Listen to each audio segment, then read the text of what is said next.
पहिला सरसेनापती कोण होता? नूर खान. शिवाजी महाराजांबरोबर आग्र्याला गेलेला मदारी मेहतर. शिवाजी महाराजांचा एकमेव वकील काझी हैदर. शिवाजी महाराजांचे त्या काळातले एकमेव चित्र उपलब्ध आहे. त्या चित्रकाराचे नाव मीर मोहम्मद.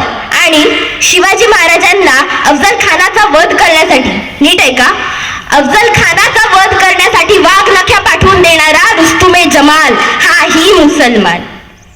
जर एवढे मुसलमान अधिकारी शिवाजी महाराजांच्या सैन्यात असू शकतात, तर मग शिवाजी महाराज मुसलमानांचे विरोधक असू शकतात का?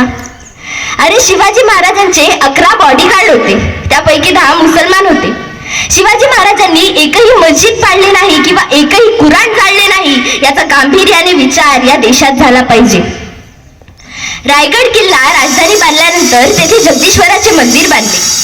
महाराजांनी मंत्र्याला विचारले, जगदीश्वराचे मंदिर तर बांधले हो, पण माझ्या मुसलमान सैनिकांसाठी मस्जिद कुठे आहे? मंत्र्यांनी विचारले. महाराज, जागा दाखवा. शिवरायांनी आपल्या राजवाड्यासमोरील जागा दाखवली आणि तेथे आपल्या मुसलमान सैनिकांसाठी मस्जिद बांधून घेतली.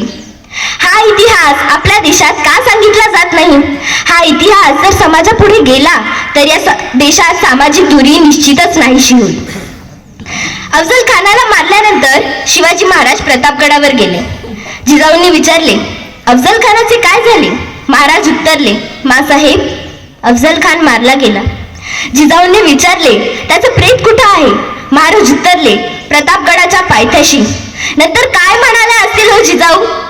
शिवबा, अफजल खान जिवंत असेपर्यंत त्याच्याशी वैर होते. अफजल खान संपला, आता वैरही संपले. तुझ्या राज्यात कोण्या प्रेताला कोल्ह्या कुत्र्याने तोडावे हे शोभणार नाही.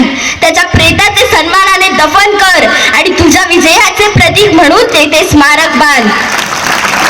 शिवरायांनी अफजल खानाच्या प्रेताचे प्रतापगडाच्या पायथ्याशी दफन केले आणि तेथे त्याची कबर बांधली. 16व्या शतकात शिवनेरीवर एक तारा चमकला. जिजाऊंच्या पोटी सिंह जन्मला आणि पुढे हाच सिंह रयतेचा वाली झाला, ज्याच्या हातून महाराष्ट्र घडला.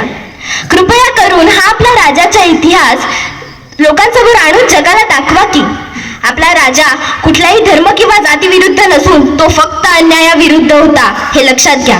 फ्रेंड्स, अस्सलाम वालेकुम. इसी तरह के वीडियोस देखने के लिए हमारे चैनल को लाइक करें, शेयर करें, कमेंट करें और सब्सक्राइब करें. Thank you.